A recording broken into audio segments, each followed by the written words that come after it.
Hello बच्चों। उम्मीद करता हूँ आप लोग इस प्लेलिस्ट को एंजॉय कर रहे होंगे। तो अभी तक हम लोगों ने 2008, 9 और 10 के जितने भी कंप्यूटर के क्वेश्चंस आए थे उनको अच्छे से आपको एक्सप्लेन कर दिया। आज की इस वीडियो लेक्चर में हम बात करेंगे निमसेट 2011। ठीक है, तो 2011 में जो भी कंप्यूटर के क्वेश्चन निमसेट में पूछे गए थे वो काफी सिंपल थे। देखो, 8, 9, 10 में क्वेश्चंस थोड़े से अच्छे थे, टफ थे और न्यूमेरिकल क्वेश्चंस थे। 11 में क्वेश्चन बहुत आसान है। मैक्सिमम वेटेज जो आया है वो आपके नंबर सिस्टम और बूलियन अलजेब्रा का ही है।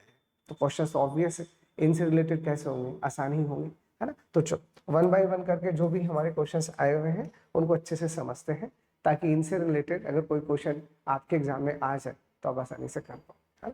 तो फर्स्ट क्वेश्चन क्या दिया, which protocol needs to be install for internet access on the network. देखो, इंटरनेट को एक्सेस करने के लिए हमें जिन प्रोटोकॉल्स का नीड पड़ता है बेसिकली, तो यहाँ पे हमें प्रोटोकॉल ना कहकर हम कहेंगे प्रोटोकॉल सूट्स बेसिकली। और वो कौन सा है, वो है आपके पास में टीसीपी है। क्योंकि ऑब्वियस है, अगर आप इंटरनेट को एक्सेस करना चाह रहे हो तो इंटरनेट को एक्सेस करने के लिए एक प्रोटोकॉल से थोड़ी काम चलेगा।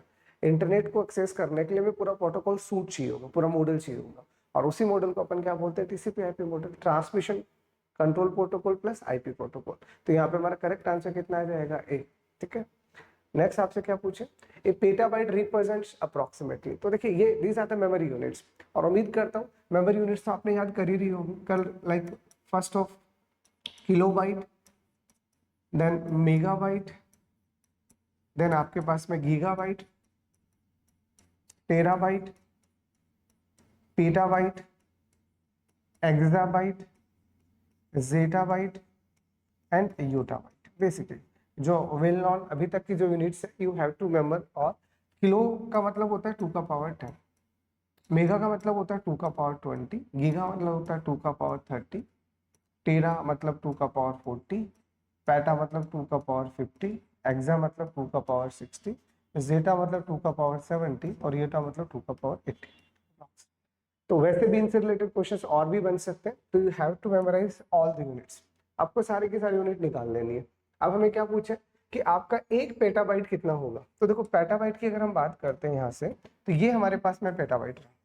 तो पेटाबाइट जस्ट पहले किससे आया, टेराबाइट के। तो मैं ऐसा कह सकता हूँ कि एक पेटाबाइट जो होता है वो आपके पास में अप्रोक्सीमेटली, वैसे तो 1024 होता है, बट अप्रोक्सीमेटली हम क्या कह सकते हैं कि 1000 टेराबाइट। वैसे तो 1024 होता है, but we can use approximate pattern. तो इसका मतलब किसी भी एक से आगे जाना है। जैसे अगर आपको एक एमबी पता है तो एक एमबी के अंदर 1024 केबी होते हैं। वैसे एक जीबी पता है तो एक जीबी में 1024 एमबी होते हैं। It is just like that. तो आपका एक पेटाबाइट से जस्ट पहले कौन आएगा, टेराबाइट। तो एक पेटाबाइट के अंदर 1000 टेराबाइट होगा एंड दिस इज इट। ठीक है, तो हमारा करेक्ट आंसर यहाँ पे क्या आएगा, तो करेक्ट आंसर आएगा सी। और ऑब्वियस है यार, सारे ही याद कर लो। एग्जामिनर का क्या भरोसा किस यूनिट पे कैसे क्वेश्चन बना दे।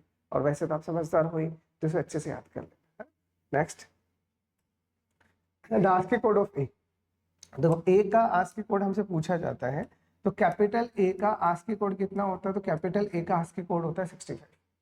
ठीक है, अब आप 65 को अगर आप बाइनरी में कन्वर्ट करते हो तो 1 2 3 4 5 6 7 8 8 बिट में लिख देते हैं।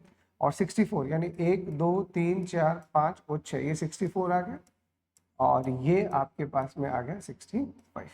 तो अगर आप इसे बाइनरी में कन्वर्ट करोगे तो बाइनरी में कितना होगा, 0 1 और लास्ट में 1। ना तो ये हो सकता है और ना ये हो सकता है। तो कैपिटल ए डेसिमल में 65 है, तो डेसिमल में 66 हो नहीं सकता। तो इसका मतलब D4 डेसिमल, H4 हेक्साडेसिमल, और ये बाकी दोनों तो आपको बाइनरी दे ही रखा है ना। तो बाइनरी में ये होगा 65 और हेक्सा में होगा ऐसा, मतलब सॉरी डेसिमल में होगा ऐसा। अब बचा हेक्सा। तो अगर अपन हेक्सा में बनाएंगे तो हेक्सा में कैसे बनाते हैं बाइनरी को, 4 का ग्रुप। तो इस 4 का एक ग्रुप बना लो, इन 4 का एक ग्रुप बना लो, तो ये कितना आएगा 4। और इसको कन्वर्ट करोगे तो ये कितना आएगा 1। तो अपन ये कह सकते हैं कि हेक्साडेसिमल यानी 16 बेस के अंदर कितना होगा, 41 होगा। And that is your answer, that is your answer. तो कैपिटल ए का डेसिमल वैल्यू 65 होता है, बाइनरी वैल्यू ये होता है, उसी का हेक्सा वैल्यू 41 होता है। क्लियर, चलो आसान था। An 8 bit byte is capable of representing how many different characters. तो अगर आपको कोई भी 8 बिट्स दे रखी है, सिंपल सी बात है, अगर आपको कोई भी एक बिट दिया जाता है तो एक बिट से हम कितने सिंबल्स बना सकते हैं, 2। तो मैं ऐसा कह सकता हूँ 2 का पावर 1। वैसे अगर मैं आपको बोलूँ 2 बिट से आप कितने सिंबल बना सकते हो, तो 2 बिट से क्या क्या बना सकते हो, 0 0 0 1 1 0 और 1 1, तो अपन क्या कहेंगे कि सर आप 4 बना सकते हो, 2 की पावर 2, यानी आप सीधा 4 बना सकते हो। तो इसका मतलब अब आपको कितने बिट की बात किया, 8 बिट का। तो ऐसे करते करते अगर आप 8 बिट पे जाओगे तो 8 बिट से टोटल सिंबल्स कितने बनेंगे, 2 का पावर 8, यानी ऑब्वियस है 256। और 256 को अगर आप रिप्रेजेंट करोगे तो कहां से कहां तक जाएगा, 0 से 2 ठीक है। तो हमें सिर्फ टोटल सिंबल्स पूछे हैं, तो टोटल सिंबल्स तो बड़े आसान से हो गए, कितने हैं 256। आसान सा क्वेश्चन है, जैसा मैंने आपको बोला ना 2011 इज वेरी सिंपल प्रॉब्लम, आप आसानी से प्रॉब्लम बना सकते हो। नेक्स्ट वन, तो this is very interesting problem, मतलब 2011 में जितने भी 10 क्वेश्चन आपके कंप्यूटर के आए हैं उनमें सबसे बढ़िया क्वेश्चन है। बढ़िया इसलिए क्योंकि ये लॉजिकल है, कॉन्सेप्चुअल है। तो इस पूरे कॉन्सेप्ट को अच्छे से समझाऊंगा ताकि इससे रिलेटेड अगर कोई और भी क्वेश्चन आ जाए तो आप आसानी से बना पाओ। तो क्या पूछे, when two binary numbers are added then an overflow will never occur. तो देखो सबसे पहले आपसे ये पूछा ओवरफ्लो होता कब है, जब भी आप किसी भी बाइनरी नंबर्स को जोड़ोगे तो एग्जैक्टली ओवरफ्लो होगा कब, पहले वो जान ले क्या होता है ओवरफ्लो का मतलब।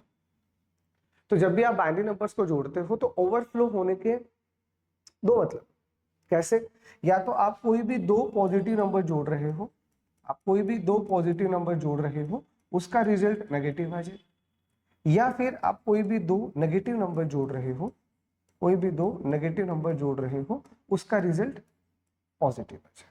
दीज आर द सिनेरियो है। मतलब अगर आप सिनेरियो बेस्ड बात करते हो तो सिनेरियो बेस्ड बातें क्या कहते हैं कि वो ओवरफ्लो एग्जैक्टली होगा कब। जैसे चलो एग्जांपल से समझाते हैं और अच्छे से। मान लो एक नंबर आपके पास में 10 है और एक नंबर आपके पास में -10 है, इसे आप 8 बिट में लिखो, 8 बिट में तो 10 यानी 0 0 0 0 1 0 1 0, तो ये 10 है। आगे अब -10 को कैसे लिखोगे, 2's कॉम्प्लीमेंट में, ऑब्वियस है। नेगेटिव नंबर को बाय डिफॉल्ट हम 2's कॉम्प्लीमेंट में लेते हैं, तो इसी का 2's कॉम्प्लीमेंट लोगे कितना आएगा 1 1 1 1 0 1 0 1, और इसमें एक ऐड करोगे तो 1 + 1 0 1 1 0 1 1 1 1, इसका मतलब 1 1 1 1 एंड देन 0 1 1 0, ठीक है। अब आप इसको ऐड करोगे बेसिकली, तो जब आप इसको ऐड करोगे तो रिजल्ट कितना आएगा, देखो 0 1 + 1 0, ठीक है, ये यहां से जाएगा 1 + 1 0 1 + 1 0, फिर 1 + 1 0 1 + 1 0 1 + 1 0 1 + 1 0 and that is your all. तो ये दिखा आपको ओवरफ्लो बेसिकली। तो सिंपल से मैं आपको ये बताना चाह रहा हूँ ओवरफ्लो का मतलब क्या है। तो जब भी ओवरफ्लो आएगा तो ओवरफ्लो आता ही तब है जब दो पॉजिटिव नंबर का रिजल्ट नेगेटिव आए या दो नेगेटिव नंबर का पॉजिटिव आए। ठीक है भैया, समझ आ गया। अब हमें बोला है ओवरफ्लो कभी नहीं हो, तो ऐसा कब होगा। तो देखो ओवरफ्लो नहीं चाहिए तो उसके लिए आपको दो बिट्स पे फोकस करना पड़ेगा, दो। एक को अपन कहते हैं कैरी इन और एक को अपन कहते हैं कैरी आउट। कैरी इन और कैरी आउट। अब कैरी इन और कैरी आउट का मतलब क्या होता है, बेसिकली जब आप कैरी इन की बात कर रहे हो, जब आप कैरी इन की बात कर रहे हो तो आप ये बोलना चाह रहे हो, जैसे फॉर एग्जांपल आपका 8 बिट का नंबर है, आप समझना जो बोलना चाह रहे हो समझना। अगर आप 8 बिट नंबर की बात कर रहे हो तो ये आपका 8th बिट का एडिशन हुआ और ये आपका 7th बिट का एडिशन हुआ, ठीक है। तो यहाँ पे हम आपको सिंपल सा क्या बोलेंगे, इसका कैरी इसके पास जाएगा और इसका कैरी इसके पास आएगा, ऐसा ही होगा। तो जो भी आपकी 7th बिट पे जो कैरी होती है, 7th बिट पे जो कैरी आती है उस बिट को या उस कैरी को अपन कहते हैं कैरी इन। जब आपने 7th बिट को जोड़ा होगा और यहां से मतलब यहाँ पे इसके पास जोड़ा होगा मतलब 6 बिट से, 6 बिट से आपके पास एक कैरी आया है, तो यहाँ पे जो कैरी आएगा उसे आप कहेंगे कैरी इन, जो एग्जैक्टली सेकंड, अगर आप एमएसबी की बात करते हो तो this is your most significant bit और ये उसके पास वाला बिट है। और अगर आप कैरी आउट की बात करते हो तो यहाँ पे कैरी आउट का मतलब होता है आपका 8th बिट। 8th बिट मतलब आपने जब इन दोनों को जोड़ा तो कैरी क्या है बेसिकली, ठीक है। तो यहाँ पे अगर आपने ये कहना है कि आपको कोई ओवरफ्लो नहीं चाहिए बेसिकली, तो ओवरफ्लो कब नहीं होता, तो यहाँ पे कॉम्प्लीमेंट का कॉन्सेप्ट क्या बोलते हैं कि इस कंडीशन, ये ओवरफ्लो का मतलब है। और अगर आप चाहते हो ओवरफ्लो ना हो तो आपको क्या करना पड़ेगा, कैरी इन और कैरी आउट पे जो भी बिट आ रहा है वो बराबर आना चाहिए। मतलब 7 बिट पे जो कैरी आया वही कैरी अगर 8th बिट पे आता है, हाँ तो कोई प्रॉब्लम नहीं है, then your result is very very right and वहां पे किसी तरह का कोई भी ओवरफ्लो जनरेट नहीं होगा। तो हम यही बोलेंगे कि जो भी आपका carry into the sign bit position है और out of the sign bit position है। अगर वो बराबर होगा, याद रखना, अगर वो बराबर होगा तभी आपका ओवरफ्लो नहीं होता, नहीं तो 100% ओवरफ्लो। तो ओवरफ्लो के दो कंडीशन, मतलब दो तरीके से आप ओवरफ्लो बोल सकते हो। पहला तो ये कि जनरल लैंग्वेज में ओवरफ्लो का मतलब क्या, कि दो पॉजिटिव नंबर को जोड़ा, उनका रिजल्ट नेगेटिव आ गया, या कोई दो नेगेटिव नंबर जोड़ा, उनका रिजल्ट पॉजिटिव आ गया। या फिर इसी को आप कैरी इन और कैरी आउट में कैसे बोलोगे, कि अगर कैरी इन वाला जो बिट आ रहा है और कैरी आउट वाला जो बिट आ रहा है अगर वो सेम नहीं है तो ओवरफ्लो होगा, नहीं तो ओवरफ्लो नहीं होगा। तो हमें ओवरफ्लो नहीं चाहिए तो हम क्या बोलेंगे, इन दोनों बिट को सेम कर दो। यहाँ से जो कैरी आ रहा है, मतलब यहाँ से जो कैरी आगे निकलेगा वो भी, और यहाँ से जो कैरी आएगा वो बराबर होना चाहिए। दैट्स ऑल, बस हो गया हमारा काम। तो सी जो करेक्ट आंसर। ये दो बाइनरी नंबर का एडिशन पूछा यार, ये तो बहुत सिंपल है। आपसे सिंपल से क्या पूछा, एक बाइनरी आपको दिया है 1 1 0 1 0 और एक आपको दिया है 0 1 1 1 और आपको बोला है इन दोनों को ऐड कर। तो 0 1 आपका 1 1 + 1 0 1 + 1 0 ट्रिपल 1 1 और 1 + 1 0 और 1। इट्स सिंपल आंसर ये लो। तो इसको जब आप जोड़ोगे तो कितना आएगा, 1 0 1 0 0 1। तो is answer 1 0 1 0 0 1, that is answer. तो करेक्ट आंसर आपका क्या आ जाएगा, ए। तो बाइनरी एडिशन तो ऑब्वियस आपको आता ही होगा, आसान है।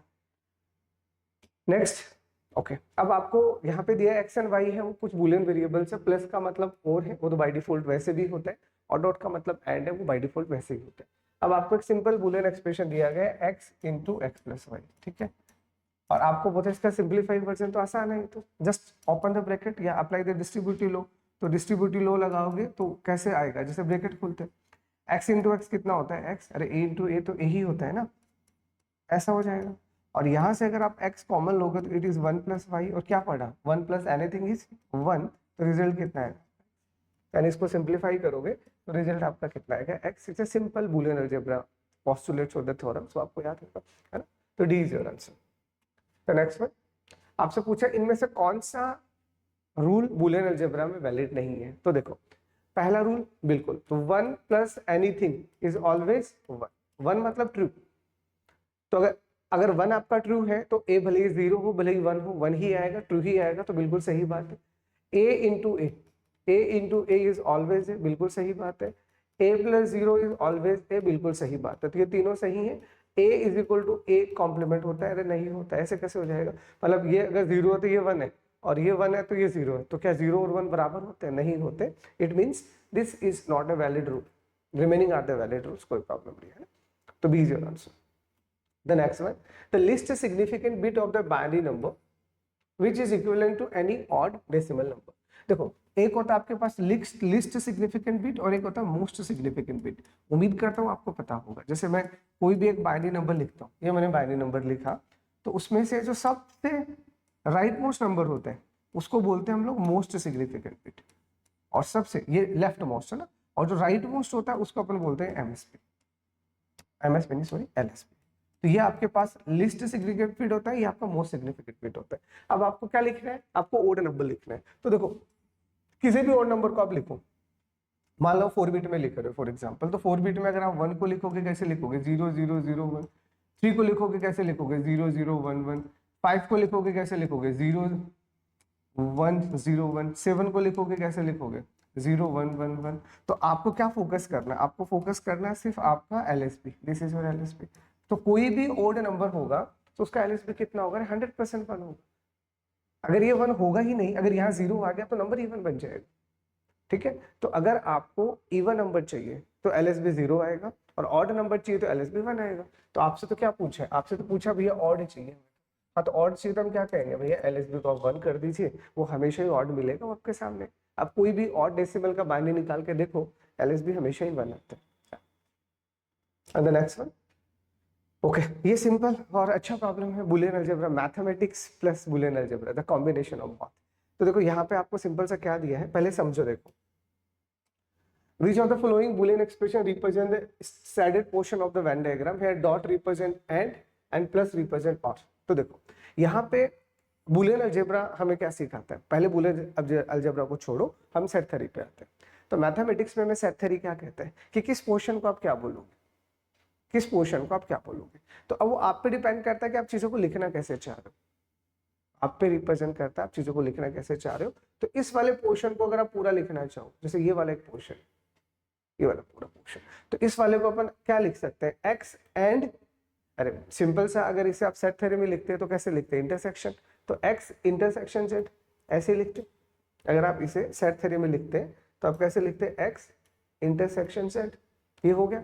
अब ये पोर्शन आपका बच गया, तो इस पोर्शन को आप कैसे लिखोगे, तो इस पोर्शन को आप कैसे लिखोगे कि ये जो पोर्शन आपका बच गया, ये पोर्शन जो आपका बच गया, ये पोर्शन y और z में तो है, सेट थ्योरी में कैसे लिखोगे, y और z में तो बड़ा x में नहीं है, तो नहीं है मतलब, नहीं है मतलब बाहर, तो x में नहीं है एंड y में है एंड z में है।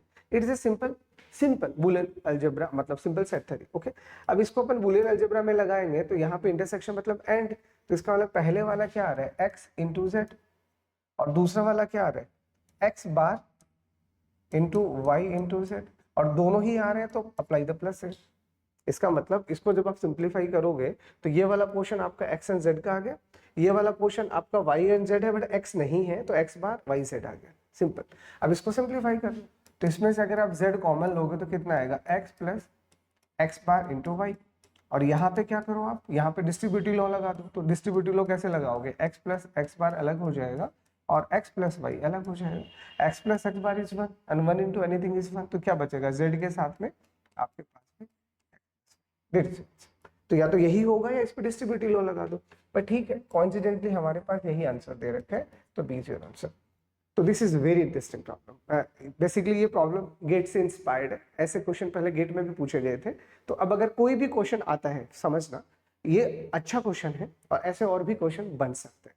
तो जब भी ऐसे क्वेश्चन बने क्या लगाओ, क्या लगाओ, पहले सेट थ्योरी का कॉन्सेप्ट लगाओ, क्या समझ में आया कि पहले हम सेट थ्योरी का कॉन्सेप्ट लगाएंगे और सेट थ्योरी के कॉन्सेप्ट से इसको सेट में बनाएंगे, x इंटरसेक्शन z और basically x bar and y and z।